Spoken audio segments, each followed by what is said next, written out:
Hello students, I am your teacher Tanha ma'am, and today we are going to study second chapter of your book Moments. Our chapter is titled The Adventures of Toto. This short story is penned by Ruskin Bond. He is an Indian author with British descent. He is also a poet. He was born on 19th May 1934. Right now he lives in Missouri and he has got many awards, including the highest award Padma Bhushan in the year 2014. Now, about the story.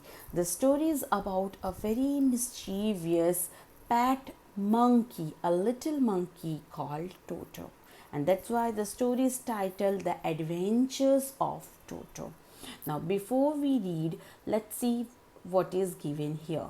Have you ever heard a baby monkey? Have you ever had a baby monkey as a pet? Normally we don't keep monkey as a pet because monkey, the name itself suggests mischievous. Here is a story of Toto, a baby monkey. Let's find out in the story whether he is mischievous or docile. Docile means very tame, submissive, who used to follow the orders. Now, the entire story is narrated to us by a boy, and the boy has narrated about his grandfather, grandmother, other animals of their house, and even Toto. Let's see the story, class. Grandmother bought Toto from a Tonga driver for the sum of 5 rupees. यहाँ पे जो narrator है वो बोलते हैं कि मेरे grandfather ने एक बार टोटो को परचेज़ किया था एक टोंगा ड्राइवर से. टोंगा ड्राइवर मतलब एक हॉर्स कार्ट वाले से 5 रुपये में. क्यों उन्होंने परचेज़ किया था? क्योंकि ग्रैंडफादर वो एनिमल लवर थे और उन्होंने देखा कि जो टोंगा ड्राइवर है वो जो एक लिटिल रेड मंकी को फीडिंग ट्रो से बांध के रखता है. मतलब उनको वो बहुत क्रूअल लगा और उन्होंने देखा तो वो छोटा सा मंकी बहुत क्यूट था कि ये जो जगह है टोंगा ड्राइवर के साथ उसके लिए ठीक जगह नहीं है. और इसीलिए ग्रैंडफादर ने सोचा कि मैं टोटो को परचेज़ करके अपने प्राइवेट ज़ू में रखूँगा.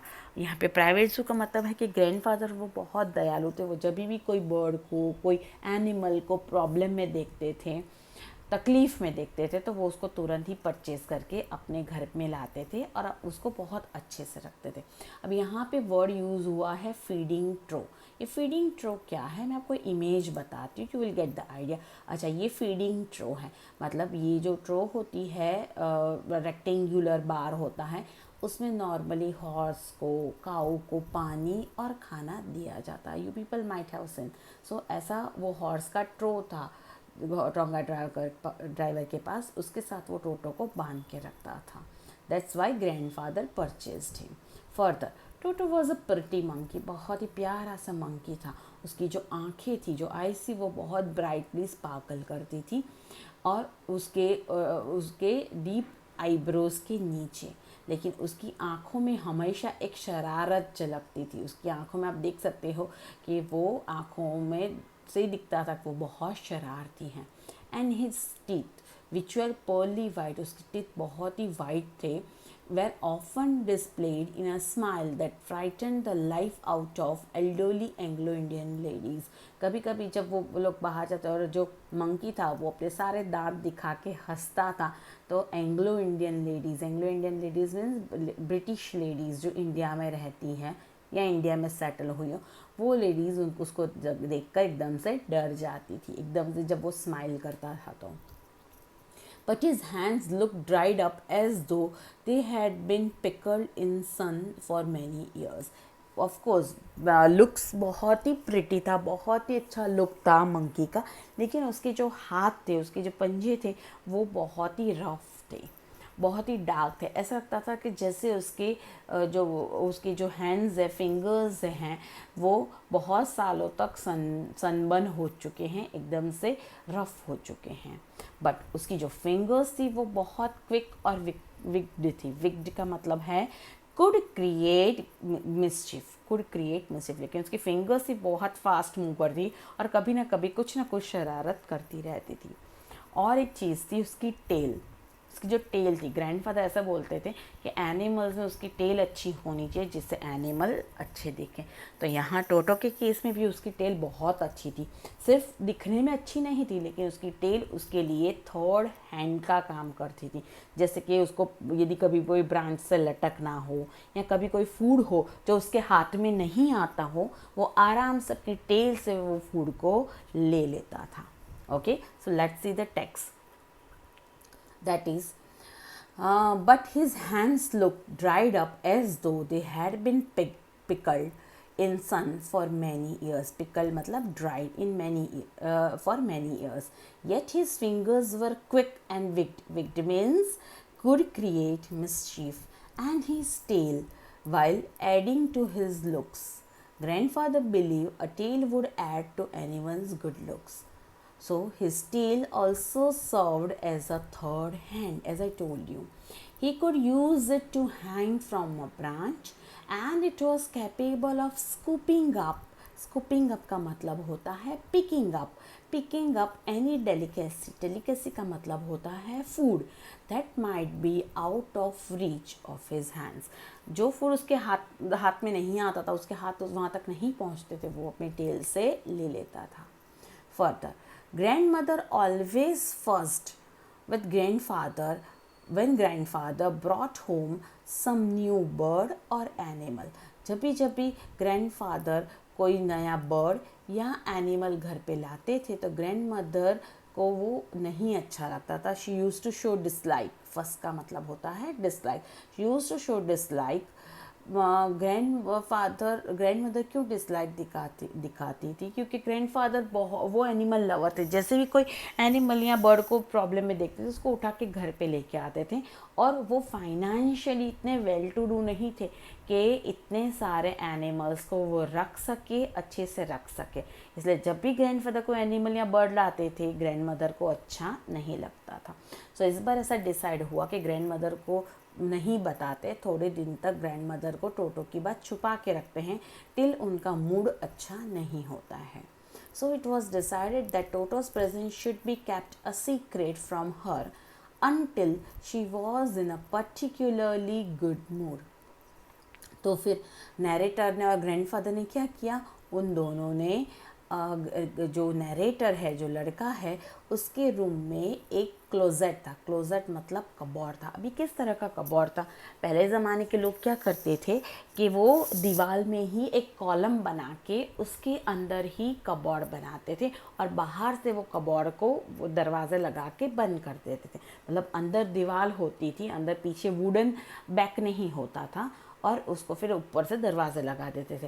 तो इस तरह का पुराने स्टाइल का कबोर्ड था और नैरेटर के बेडरूम में.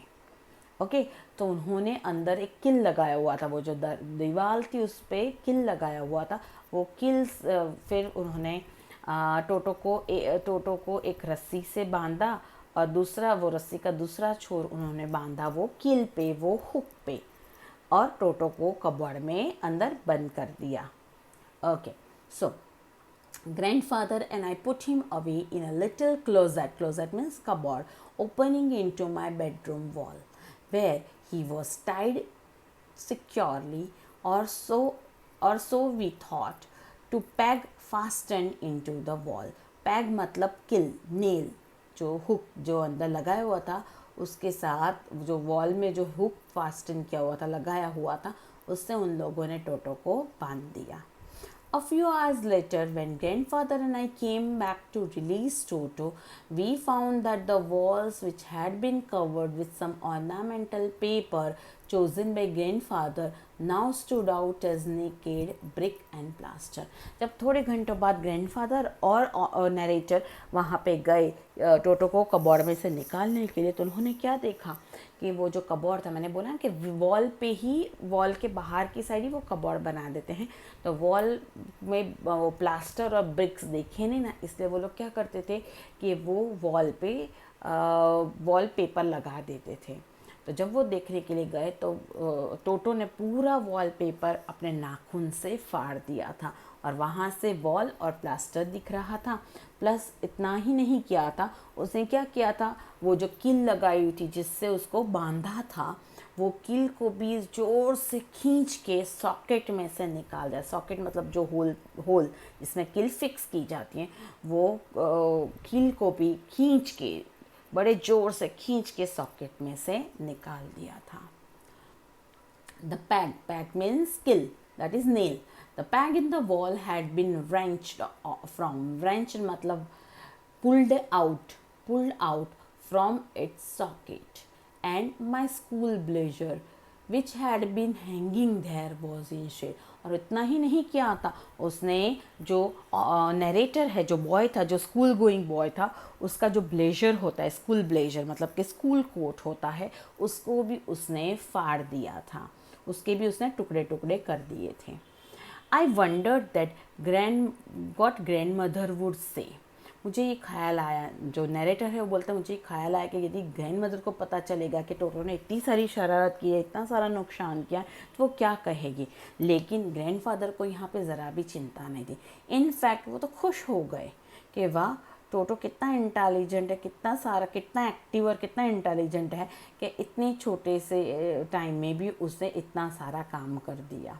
So but the grandfather didn't worry, he seemed please with टोटोज performance. वो तो टोटो की परफॉर्मेंस से बहुत खुश हो गए। ग्रैंडफादर ने कमेंट किया, he is clever, given time. Further वो ग्रैंडफादर बोलते हैं, given time I am sure he could have tied the torn pieces of your blazer into a rope and made his escape from the window. वो बोलते हैं कि यदि टोटो को थोड़ा ज़्यादा समय मिल जाता, टाइम मिल जाता, शायद उसने तुम्हारे जो ब्लेजर के टुकड़े हैं उससे एक रोप भी बना ली होती और शायद वो अब तक विंडो से बाहर भाग भी चुका होता। His presence in the house still a secret. Toto was now transferred to a big cage in servants' quarters where a number of grandfathers' pets lived very sociably together. Further narrator बोलते हैं कि अभी तक हमने टोटो के बारे में किसी को बताया था, सिर्फ ग्रैंडफादर और नरेटर ही जानते थे, ग्रैंड मदर को बताया नहीं था। तो उन्होंने सोचा कि टोटो को हम एक बड़ी सी केज में, जो सर्वेंट्स के क्वार्टर्स में थी, सर्वेंट्स जहाँ पे रहते थे, सर्वेंट्स क्वार्टर्स में सर्वेंट्स रूम, वहाँ पे एक बड़ी सी केज थी, उसमें हम टोटो को भी ट्रांसफ़र कर दें, क्योंकि वहाँ पे वो ग्रैंडफादर के और भी जो एनिमल्स थे, पेट एनिमल्स थे, वो सोशिएबली रहते थे। सोशिएबली मीन्स फ्रेंडली, एक दूसरे के साथ रहते थे। कौन से एनिमल थे वहाँ पे ग्रैंडफादर के पास? एक टॉर्टॉइस था, फिर एक पेयर ऑफ रैबिट्स मतलब 2 रैबिट्स थे, फिर एक टेम स्क्विरल, टेम मतलब डोमेस्टिकेटेड स्क्विरल भी थी, एंड थोड़े वक्त के लिए एक पैट गोट भी थी। तो इन सब एनिमल्स के साथ सोचा कि हम टोटो को भी वहाँ पे रख देते हैं। But the monkey wouldn't allow any of his companion to slip at night. लेकिन जैसे पहले बताया, उसे टोटो इतना ज़्यादा शरारती था कि उसने उसको जब दूसरे एनिमल्स के साथ रखा गया तो उसने किसी भी एनिमल को रात को सोने नहीं दिया, उनको आवाज़ें करके परेशान करता रहा।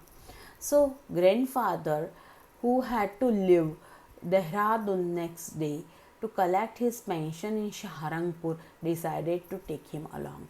अब क्या था, पूरी रात टोटो ने अपने जो दूसरे एनिमल्स उनको परेशान किया।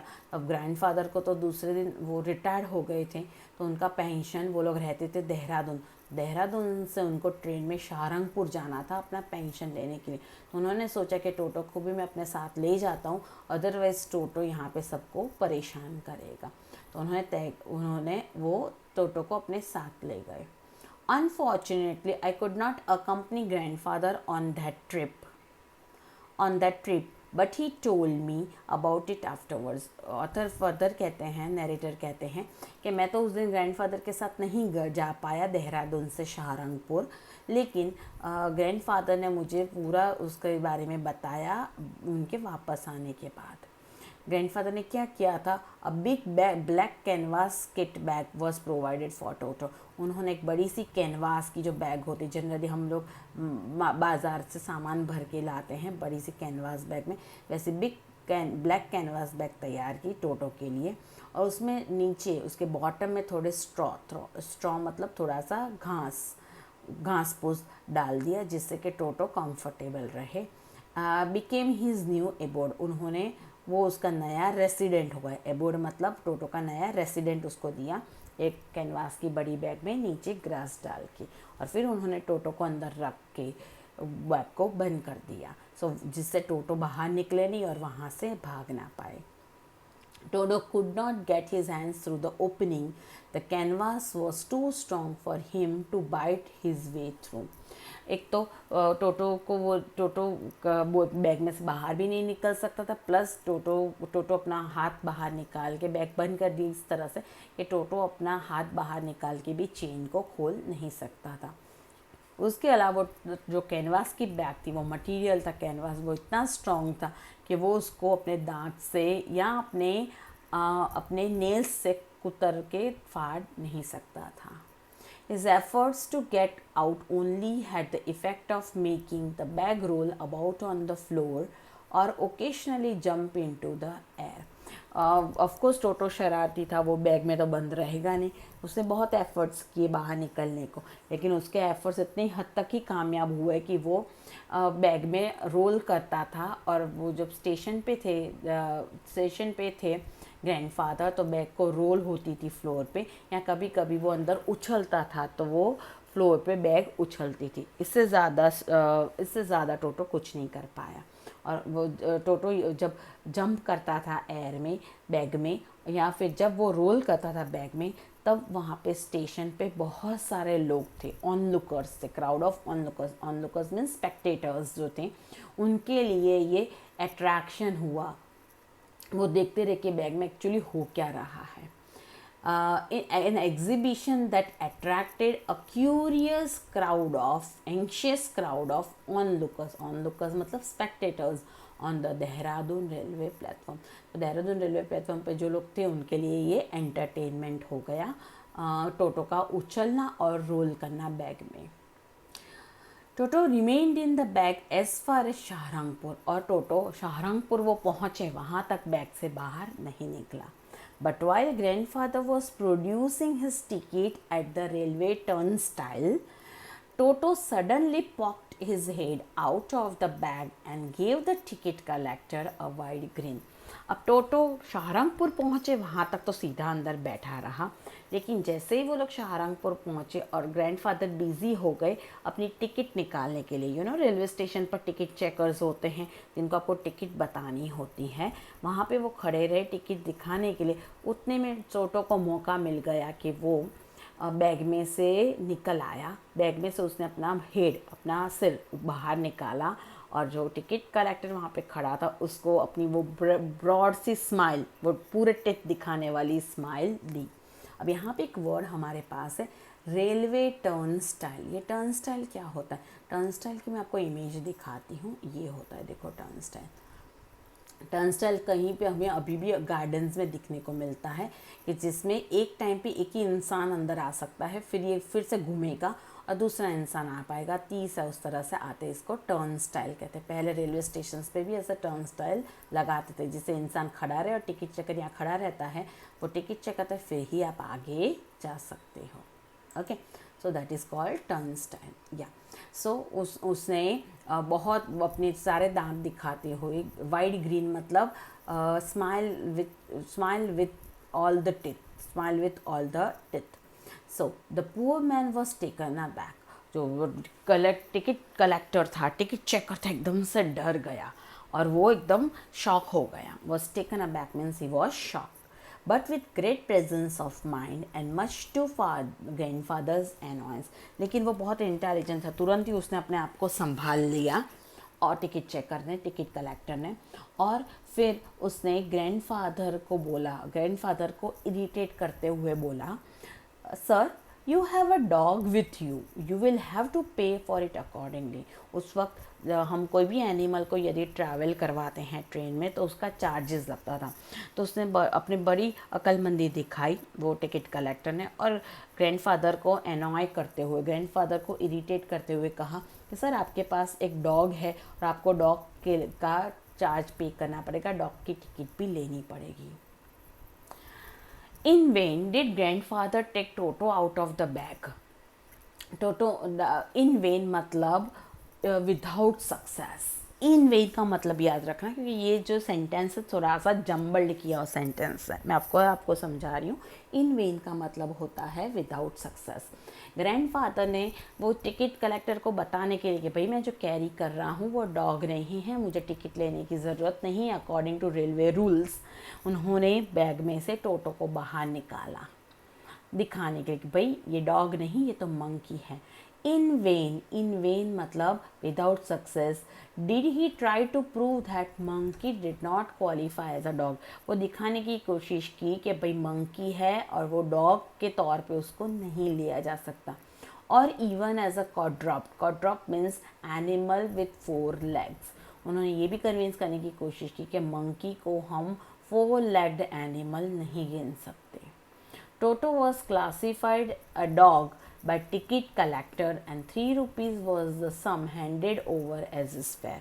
लेकिन टिकट कलेक्टर मानने के लिए ही नहीं तैयार थे, वो तो बोलते ये डॉग की कैटेगरी में ही आएगा और इसके लिए आपको 3 रुपये की टिकट लेनी ही पड़ेगी। एट लास्ट हार के ग्रैंडफादर को 3 रुपीज़ स्पेंड करने पड़े as a fare of Toto. Toto यदि बैग से बाहर नहीं आया होता तो grandfather would not have to pay 3 rupees. Then grandfather, just to get his own bag, took from his pocket our pet tortoise. Now यहाँ पे एक फ्रेज यूज़ किया है, just to get his own bag. Then grandfather just to get his own bag. ये phrase का मतलब होता है to do something bad to someone who has treated you badly. किसी ने हमारे साथ गलत किया है उसका बदला लेना। Again to get one's own back का मतलब होता है to do something bad to someone who has treated you badly. So grandfather ने भी बदला लेने के लिए अपने पॉकेट में से हमारा जो पेट टॉर्टॉइस था उसको निकाला और कहा कि भाई उसको पूछा टिकट कलेक्टर को, व्हाट मस्ट आई पे for this since you charge for all animals. जब आप सभी एनिमल को के लिए फेयर चार्ज कर रहे हो तो मुझे बता दो ये टॉर्टोइस के लिए मुझे क्या पे करना है। तो टिकट कलेक्टर भी बहुत होशियार था, उसने क्या किया, the ticket collector look closely, उसने नज़दीक से टॉर्टोइस को देखा, prodded it means move, prodded it with his 4 finger, उसने अपनी पहली फिंगर से टॉर्टोइस पे हाथ घुमाया और फिर उसने ग्रैंडफादर को एक लुक दिया, gave grandfather a pleased and triumphant means victorious look and said no charge, it's not dog. उसने भी ग्रैंडफादर की जैसे कि मजाक उड़ा रहा हो वैसे कहा, नहीं नहीं इसके लिए कोई चार्ज नहीं होगा, ये डॉग नहीं है। Further you could see that there is a grandfather and the ticket collector, देखो बैग में से टोटो बाहर आ रहा है अपना मुंह निकाल के, you could see that and here grandfather is arguing further. When Toto was finally accepted by grandmother, he was given a comfortable home in the stable where he had for a companion the family donkey Nana. जब आखिर में grand mother को convey किया गया टोटो के बारे में, grand mother तैयार हो गई टोटो को घर में रखने के लिए। फिर टोटो को घर में एक स्टेबल मतलब जहाँ पे हॉर्सेस को रखा जाता है वहाँ पे टोटो को भी रखा गया। हमने आगे देखा कि टोटो को और एनिमल्स के साथ केज में तो नहीं रख सकते थे क्योंकि टोटो बहुत शरारती था और दूसरे एनिमल्स को परेशान करता था, इसलिए यहाँ पे टोटो को उनका जो फैमिली में एक डोंकी था, एक फीमेल डोंकी था नाना, उसके साथ उसको रखा गया। On the Toto's first night in the stable, grandfather paid him a visit to see if he was comfortable. Grandfather को हुआ कि चलो रात को फर्स्ट नाइट है टोटो की स्टेबल में, तो चलो जाके देखते हैं कि टोटो कंफर्टेबल है कि नहीं है। To his surprise, he found Nana without apparent cause pulling at her halter. जब ग्रैंडफादर ने स्टेबल विजिट किया तो उन्होंने देखा कि उनका जो फैमिली डोंकी है नाना, वो अपने आप को अपनी जो हॉल्टर था, हॉल्टर मतलब कि डॉग्स और हॉर्सेस और डोंकी को हम बांधते हैं हॉल्टर से। हॉल्टर मतलब एक रोप होती है जिसको उसके हेड के आसपास बांधी जाती है। हॉल्टर का मतलब है रोप और strap placed around head of animal to tight up. उसको बांधने के लिए जो रोप लगाते हैं उसको बोलता है हॉल्टर। तो ग्रैंडफादर ने देखा कि जो नाना है वो अपने आप को अपनी halter without any apparent cause means obvious reason, वो अपने हॉल्टर को खींच रही थी, मतलब वो जो रस्सी जो थी बांधी हुई उसको खींच रही थी।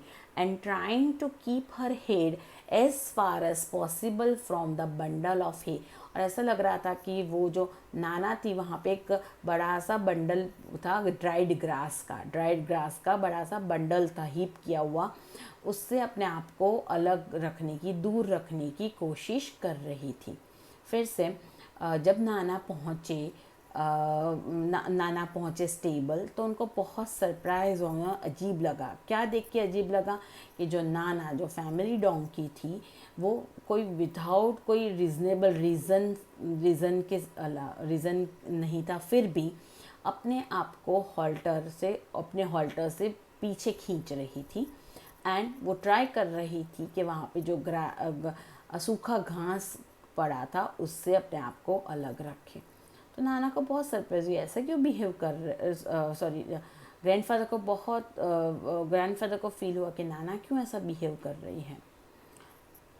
Further grandfather give Nana a slap across her haunches. Grandfather ने क्या किया नाना को सीधा रखने के लिए कि उसका जो हॉन्चेस थे, हॉन्चेस मतलब back part of the body, हिप्स भी बोलते हैं, हिप्स पे एक स्लैप दिया कि क्या कर रही हो। और उतने में ही उन्होंने देखा शी जर्क्ड बैक, और नाना जो थी उसने एकदम से अपने आप को पीछे खींचा, ड्रैगिंग टोटो विथ हर। और उन्होंने देखा कि जब उसने अपने आप को पीछे खींचा तो उसके साथ साथ टोटो भी बाहर आया वो ड्राइड ग्रास में से। और टोटो क्या कर रहा था, Toto had fastened on to her long ears with his sharp little teeth. और जो टोटो था वो नाना के जो ईयर्स होते हैं, लॉन्ग ईयर्स होते हैं, उस पर वो अपने शार्प टीथ से बाइट किया हुआ था। यहाँ पे टोटो नाना को परेशान कर रहा था, इसलिए नाना अपना हेड वो टोटो से बंडल ऑफ हे में जिसमें टोटो छुपा था उससे दूर रख रही थी। ये इंसिडेंट के बाद टोटो और नाना कभी भी फ्रेंड्स नहीं बन पाए। नेचुरली नहीं बन पाएंगे क्योंकि टोटो बहुत शरारती था, वो कुछ ना कुछ शरारत करता रहता था और दूसरों को परेशान करता रहता था। A great treat for Toto during cold winter evenings was the large bowl of warm water given him by grandmother for his bath. जब सर्दियों के दिन होते थे तो ग्रैंड मदर एक बड़ा सा बकेट भर के गर्म पानी देती थी टोटो को नहाने के लिए शाम को। वो टोटो के लिए एक ट्रीट था, उसके लिए एक प्लेजर था कि उसको विंटर के दिनों में, विंटर की इवनिंग को एक वार्म बकेट ऑफ वाटर मिलता था नहाने के लिए। He would cunningly test the temperature with his hands, then gradually step into the bath, first foot and then the other, as he had seen me doing. टोटो इतना intelligent था कि वो human behaviour देखता भी था और उसको कॉपी भी करता था।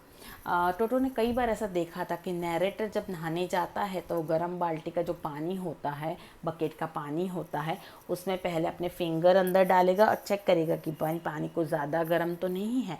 तो टोटो ने भी क्या किया, जब भी उसको पानी दिया जाता है नहाने के लिए, गर्म पानी in the evening, used to put his first hand in the water to test the temperature. Cunningly का मतलब होता है cleverly, और टेस्ट मतलब feel the temperature with his hand. फिर वो ग्रेजुअली अपने एक फुट अंदर डालेगा पानी में, फिर दूसरा, जैसे नैरेटर भी करते थे वैसे ही। until he was into the water up to his neck। और फिर वो बाल्टी में अंदर अपना नेक डीप वाटर में अंदर बैठ जाता था, पानी के अंदर, गर्म पानी में। Once comfortable, he would take the soap in his hand or feet। और फिर जब वो पानी के अंदर कंफर्टेबल हो जाता था तब वो सोप लेगा और फिर अपने हैंड से या फीट से सोप लेगा और फिर पूरी बॉडी पे वो सोप रब करेगा, जैसे कि ऑथर नरेटर करते थे, अपने पूरे बॉडी पे साबुन लगाते थे, वैसे ही टोटो भी वही चीज़ कॉपी करके अपने बॉडी पे साबुन लगाता था। When the water became cold, he would get out and run as quickly as he could to the kitchen fire in order to dry himself। और फिर वो क्या करता था, जैसे पानी ठंडा हो जाता था फिर तो उसको अंदर नीचे नहीं, मज़ा नहीं आएगा, ठंड लगेगी, तुरंत उसमें से निकल कर भाग कर जाता था और किचन फायर, किचन का जो चूल्हा होता था उसके नज़दीक जाके खड़ा रह जाता था, जिससे वो पूरा सूख जाए। If any one laugh at him during his performance, यदि कोई देखता है टोटो को नहा के फिर भाग के जाता है किचन फायर के पास, ये सब चीज़ें जब कोई देखता है और उस पर यदि हंसता है, Toto's feelings would be hurt. तो टोटो की फीलिंग हर्ट हो जाती थी, मतलब वो अनहैप्पी हो जाता कि ये लोग मुझ पे हंस क्यों रहे हैं। He would refuse to go on with his बात, और वो ना बोलते कब मैं नहाऊंगा नहीं। One day Toto nearly succeeded in boiling himself alive. और एक बार एक किस्सा ऐसा हुआ जो ऑफकोर्स यहाँ पे नरेट किया गया है, जिसमें ऑथर नरेटर की ग्रैंड मदर ने टोटो को बचा लिया, नहीं तो शायद उस दिन टोटो पूरा ही बॉयल हो जाता, जिंदा ही बॉयल हो जाता। अच्छा, क्या किस्सा हुआ था देखते हैं। एक दिन a large kitchen kettle had been left on the fire to boil for tea। एक दिन जो वहाँ पे उस वक्त तो गैस तो होते नहीं थे, चूल्हे होते थे जो लकड़ियों से जलाते थे, लकड़ी जला के चूल्हा करते थे। तो एक दिन एक बड़ी सी किचन किटल है चाय बनाने के लिए, पूरा बड़ा सा फैमिली था उनका, तो किचन किटल में पानी रखा था बॉइलिंग के लिए, टी बनाने के लिए एक बार फायर पे, और पानी अंदर उबल रहा था, पानी गर्म हो रहा था। Finding himself with nothing better to do, Toto decided to remove the lid. Toto ने देखा लेकिन उसके पास कोई काम करने के लिए था नहीं, कुछ शरारत करने के लिए था नहीं, तो टोटो ने देखा कि भाई बड़ी सी केटल है जिसमें वो खुद आ जा सकता, खुद अंदर एडजस्ट हो सकता है, वैसी बड़ी सी केटल थी। और उसने देखा कि उसमें पानी रखा हुआ है बॉईल करने को, तो उसने क्या किया, वो केटल की जो ऊपर की लीड थी, उसका जो ढक्कन था वो हटाया। Finding the water just warm enough for a bath, उसने देखा कि हाँ पानी इतना गर्म है कि मैं इसमें अच्छे से बात कर सकता हूँ। ये गॉट इन, वो किटल में अंदर चला गया अंदर नहाने के लिए, with his head sticking out from the open kettle. जिस तरह से वो बाल्टी में नहाता था इसी तरह से उसने अपना खुद अंदर केटल के अंदर चला गया और सिर्फ अपना जो हेड है, अपना मुंह है, वो बाहर केटल के रखा। This was just fine for a while, थोड़ी देर के लिए तो वो ठीक था, लेकिन ग्रेजुअली पहले पानी गर्म हुआ और फिर धीरे धीरे पानी बॉयल होने लगा, उबलने लगा। टोटो then raised himself a little, but finding it cold outside, sat down again। उस वक्त टोटो ने अपने आप को थोड़ा सा, उसको बहुत पानी गर्म लगा क्योंकि पानी अब उबल रहा था, थोड़ा सा अपने आप को बाहर निकाला, लेकिन जैसे ही उसने अपने आप को बाहर निकाला, बाहर उसको लगा बहुत ठंड है, तो फिर से वो अंदर चला गया। उसने ये कंटिन्यू रखा, अंदर जाएगा, पानी गर्म लगेगा, फिर से थोड़ा बाहर आएगा, फिर से ठंड लगेगी, फिर से अंदर जाएगा। उसने ये एक्सरसाइज अपनी कंटिन्यू रखी। लेकिन उतने में ग्रैंड मदर आई और उन्होंने फिर टोटो को अंदर से खींच के, होल्ड मीन्स टू पुल, खींच के उसको बाहर निकाला। जब बाहर निकाला तब देखा कि जो टोटो है रेड था, एकदम से गर्मा गर्म और एकदम रेड, बहुत ज़्यादा रेड हो गया था, जैसे कि वो हाफ बॉइल्ड हो गया है। उस वक्त यदि ग्रैंड मदर नहीं आते, उसको नहीं निकालते, तो शायद वो बॉइल्ड हो जाता या मे बी मर जाता। या कभी कभी आपकी शरारत भी आप पे भारी पड़ सकती है। Let's read. Toto then raised himself a little, but finding it cold outside, sat down again. He continued hopping, jumping up and down for some time, until grandmother arrived and pulled him half boiled out of the kettle. It was, if there was a part of brain especially devoted to mischief, that part was largely developed in Toto. टोटो की शरारतें देखकर दिन ब दिन उसकी शरारतें, जैसे वो बड़ा होता जाता है शरारतें बढ़ती जाती थी, प्लस वो इंटेलिजेंट शरारतें करता था। तो ऐसा माना जाता है कि यदि हमारे ब्रेन में ऐसा पार्ट होता है जो मिस्चिफ का पार्ट होता है ब्रेन का, वो यदि ऐसा होता है कि भी हमारे ब्रेन में जो मिस्चिफ का पार्ट होता है, तो टोटो के मैटर में ऐसा कहा जाता है कि वो बहुत ज़्यादा डेवलप्ड होगा, कि रोज़ कुछ ना कुछ नई शरारत टोटो करता रहता था। और क्या क्या शरारत की, चलिए देखते हैं। He was always tearing things to pieces, हमेशा ये चीज़ें वो चीज़ें, यदि उसके हाथ में कुछ चीज़ आ जाती, कपड़ा आ जाता, तो वो उसको फाड़ देता था। Whenever one of my aunts came near him, he made every effort to get hold of her dress and tear a hole in it. जब भी फर्दर नैरेटर बोलता है कि मेरी कोई भी आंट यदि टोटो के नज़दीक आती हैं, तो टोटो हमेशा ट्राई करता है कि वो उनके ड्रेस को पकड़ ले और फिर उसमें एक होल बना दे, उसमें एक बोलते हैं कि काना जिसको बोलते हैं, होल बना दे, मतलब वो आंट्स के ड्रेसेस को भी छोड़ता नहीं था। One day at lunch time, एक और शरारत टोटो की जो उसके लिए बहुत ही डेंजरस प्रूव हुई एट लास्ट। देखते हैं कैसे डेंजरस प्रूव हुई।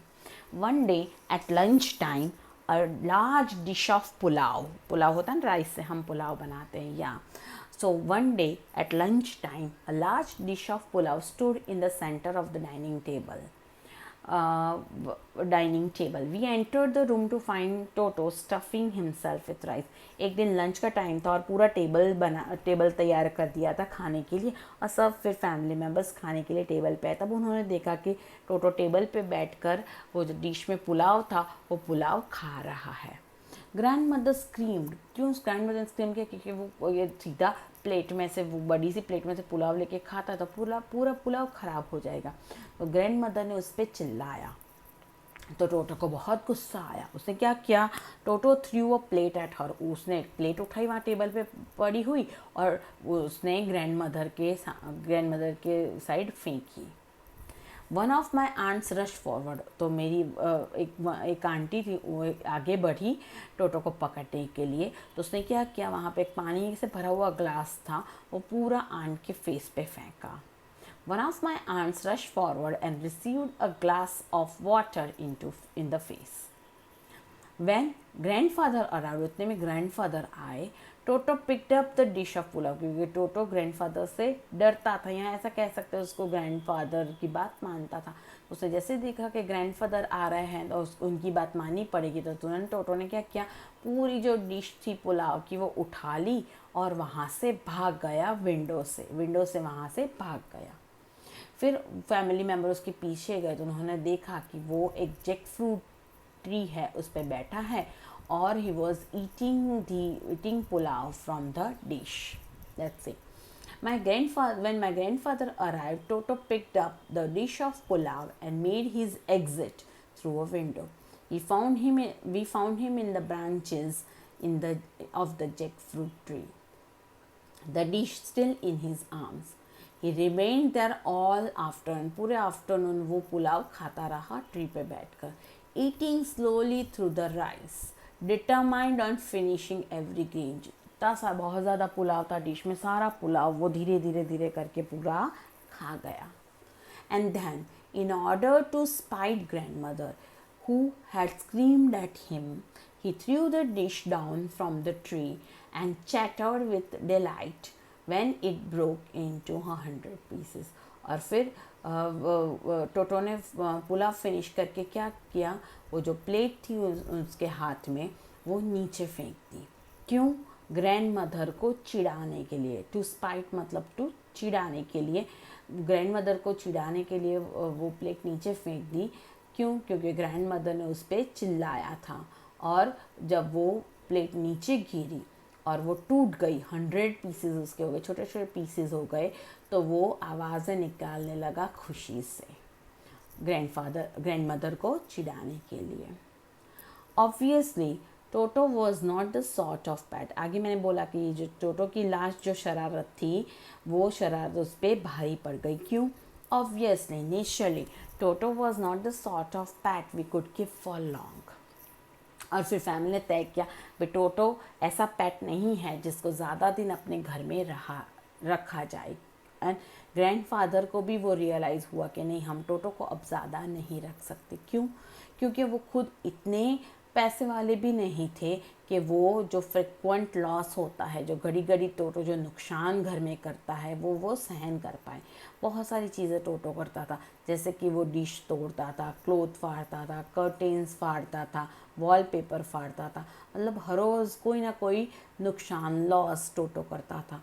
और ग्रैंडफादर और फैमिली ने डिसाइड किया कि टोटो कितना भी प्यारा क्यों ना हो, लेकिन उसकी शरारतें बहुत ज़्यादा बढ़ गई है और उसको हम अपने घर में नहीं रख सकते। So grandfather found the tonga driver. Grandfather ने फिर से जिस टोंगा ड्राइवर से उन्होंने लिया था, टोटो को परचेज़ किया था, उसको ढूंढा और उसको वापस टोटो दे दिया। He sold the Toto back to him for only 3 rupees. Tonga वाला तो लेने की तैयारी नहीं था, लेकिन कैसे भी करके 3 रुपये में ग्रैंडफादर ने टोटो को टोंगा वाले को सोल्ड कर दिया। So this is the story about the adventures of Toto. Yeah, you might have learned a lesson to this story कि शरारत करना ठीक है, हाँ, you may be mischievous, you may be naughty, but everything should be within the limit. If Toto would not have been so mischievous, उसने शायद आराम से वो नरेटर के घर में वो रह सकता था, बट अगेन उसको वो टोंगा वाले के पास ही जाना पड़ा, जहाँ पे उसकी लाइफ बहुत ही मिजरेबल थी। Okay, so this is the explanation of the story. I hope class you have understood the chapter thoroughly. Please don't forget to click on the like button. Further, if you have still not subscribed to my channel, please subscribe it and ring the bell icon so that whenever I upload any video, you will get the timely notification. Thanks a lot and enjoy your day.